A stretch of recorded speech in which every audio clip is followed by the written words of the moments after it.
everybody, welcome back to my garden and welcome back to another episode of A Year in the Garden, a week at a time. We are 11 weeks before last frost date.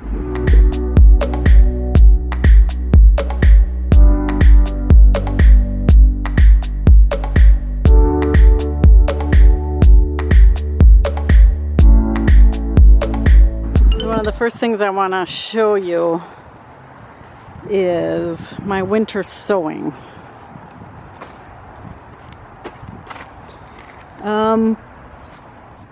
Most of the stuff I have in here is cold weather vegetables, such as kale, broccoli, kohlrabi. I think I did one lettuce. Let me see if I can climb in there. I have spinach, cabbage, lettuce, tatsoi, broccoli, more cabbage. More cabbage. This one I forgot to write on. So as you can see, I have them in one of my raised beds here. One of the questions I get asked the most about winter sowing is, where should I put it? And I always say, make sure you put it in a sunny location and make sure that it's not on the south side of your house, because if you put it on the south side of your house, that will create like a microclimate. You know how your tulips and your daffodils, they come up on the south side of the house first. And if you're putting them up against your house, the house will keep them warmer than they should be. Now, you don't want these coming up until it's time for them to come up. And Mother Nature will tell them when it's time for them to come up. So just put them in a sunny location and they'll be fine. Now, we have not had any precipitation in quite some time, but if you look at these, let's look at this one right here. I hope you can see that there is condensation on this. This one does not have condensation on it. And this week is supposed to be really warm. We're supposed to be in the 50s and 60s this week. So I am going to water these. And all you have to do is just take a watering can and water it through the hole, get the dirt wet, and they'll be fine. So while these are mostly a carefree way of starting seeds, if you do go through dry periods and very sunny periods, you do kind of have to watch them to make sure that they have enough water. My guess is they're probably still frozen because our nights are pretty cold. But during the day they may defrost a little bit. And then you're going to get some evaporation of the water. So I'm going to go through and water all these today. This is my chance to remind you that it's time to start your cold weather vegetables indoors. So your broccoli, your cabbage, your cauliflower, your kale, all of your cold weather crops, cabbage, you can go ahead and start inside, and then as soon as the ground is workable, you can put it out in the ground. All right, let me show you what else I got going on.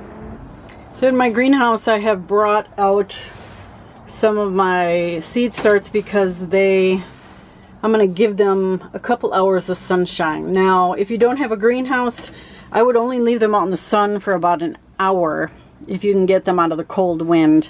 It's above freezing today though. It's around 42 degrees.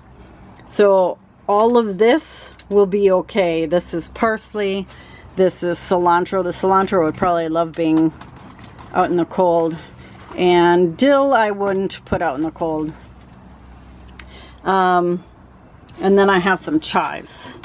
And they would be fine out in the cold. But for now they're going to get a little bit of sun. In the greenhouse here, because I have these panels, I can keep them out a little longer than if you just put them in the direct sunlight. So if you don't have a greenhouse, put them out for about an hour. If you do have a greenhouse, you can do a couple hours. And then over here, I've got some lettuces in these two 9-packs here. This is called Crisp Mint here. It is a This is like a iceberg type lettuce. And black seeded Simpson, which is a loose leaf lettuce, but it's very crunchy.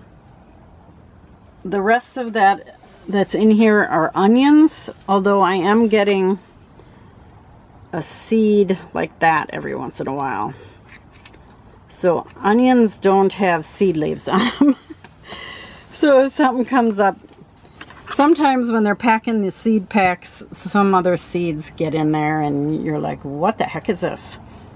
But you can see I'm having pretty good germination rates for all of my onions.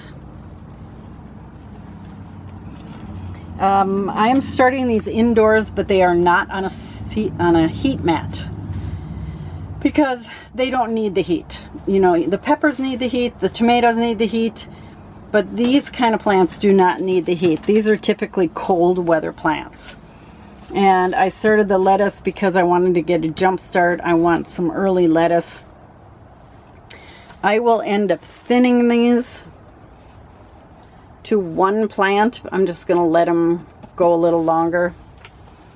But right now, they're doing pretty well and they can benefit from a little bit of sunshine. Inside here, my overwinter peppers are starting to get a little yellow.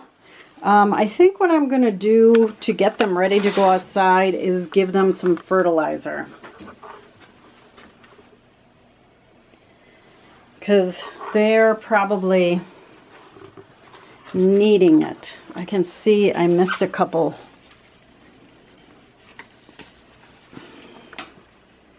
I missed a couple pieces of fruit.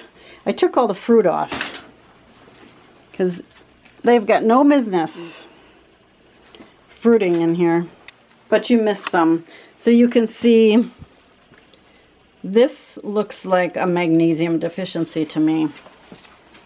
It could be something else, but that's what it looks like to me. So I'm going to give them some food. I haven't fed them at all this year. They still have, gosh, it is the beginning of March, April, May. I'll put them out in the greenhouse in the beginning of May. So yeah, I don't know when I'm going to be putting these outside. It depends. Like this week, they could go outside in the greenhouse because we're not even, a couple days we're not even supposed to get to below 50 degrees at night. And that's usually the temperature that is their threshold for cold. They can handle a little bit colder, but that's usually the threshold if you want any growth.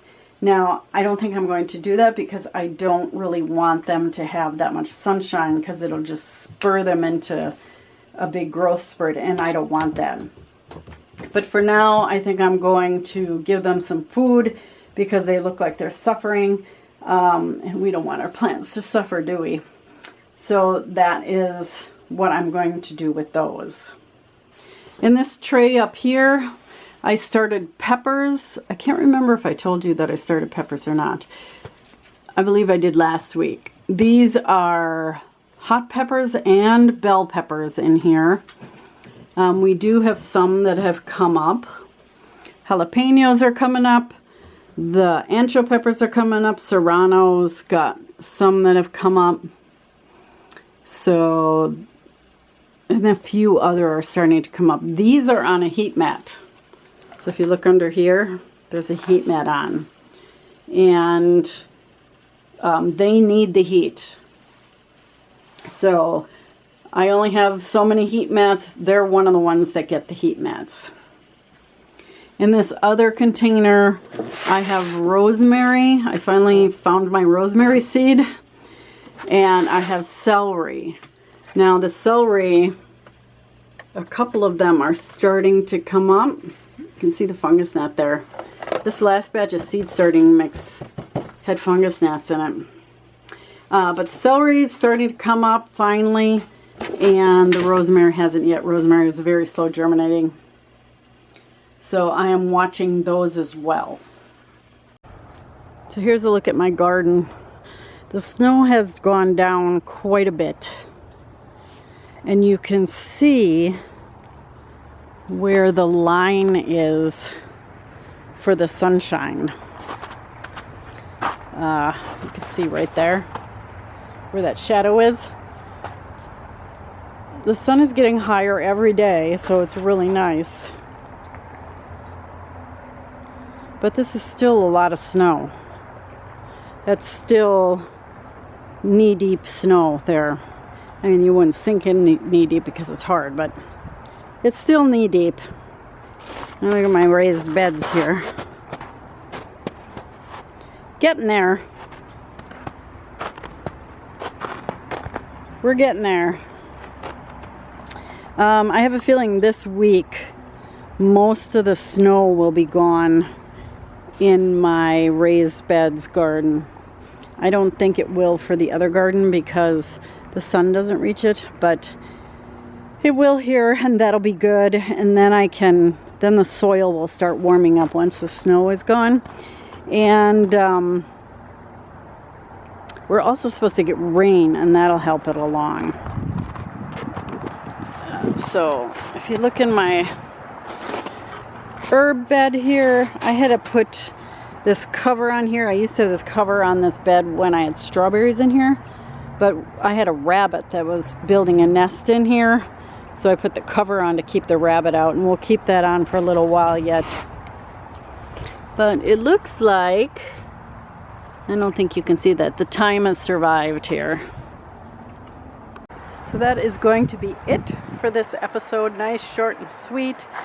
I just want to remind you that if you haven't already, to get your cold weather vegetables planted so they can go out as soon as you can work the soil. And check on your seed starts daily. They need a lot of care. I check on mine twice a day, once in the morning, once in the evening, just to make sure that they haven't dried out, especially those that are on the seed starting mats. And next week we will be 10 weeks before last frost date, and we will get to start tomatoes. I cannot wait. All right, everybody, thanks so much for watching. If you like what you saw here, don't forget to click on that subscribe button. And until next time, happy gardening. Have a great week, everybody. Bye-bye.